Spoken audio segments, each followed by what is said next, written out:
then you could be missing out or losing out on that particular product. Whereas if you set a pricing rule, it makes it much easier for everything to have an equal, 3x on the end of it.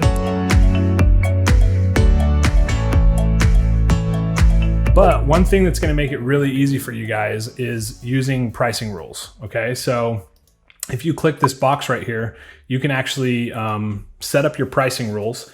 Now, what's nice about pricing rules is you do have the ability to just add multipliers.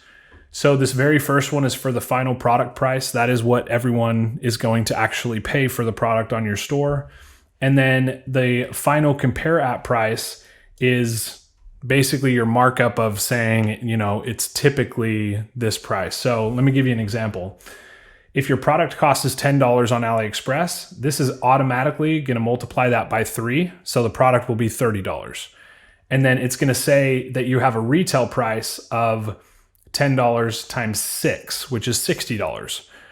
What's nice about that is when we start to teach you guys how to create video ads, you can actually say, grab this sale today, this week only, it's 50% off. And when they go to your store, they're going to see a $30 price point with a $60 crossed out as though the product's 50% off. Now, the next thing that you can do is the advanced pricing rules. So if you turn this on, you can actually set a price rule based on the cost of the product. Okay, so if the cost of the product is $0 to $10, you can have that markup, say a 4 to 5x. Okay, so understanding that if you find a product on AliExpress that is $2, you may not want to just charge $6 for it. You may still be able to get like $15, $16 out of that product.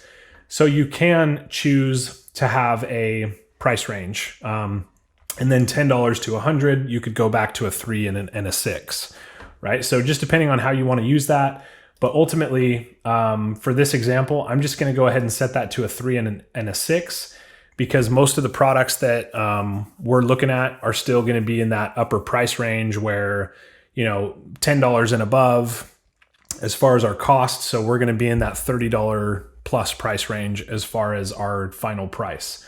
Okay. Now, the other thing is you can set up the cents right here. So if you assign cents and assign compare cents, that's going to do is if this product, let's say costs $10 and it multiplies by 3, so that's $30, it's going to add a 0.95 at the end of that. So let's say that the cost on AliExpress is like $4.26. And when it multiplies out, it's got some weird cent on the end of it, which would be like 41, or this is going to make sure that it adds a 0.95 instead at the end of it, which just makes your pricing look a little bit cleaner.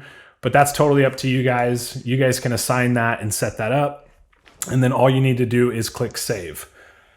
All right, so if we come back over to the product page, now we've got, once you have your title set up, your description, you've chose the images that you want pulled into your store, you've got your pricing rules.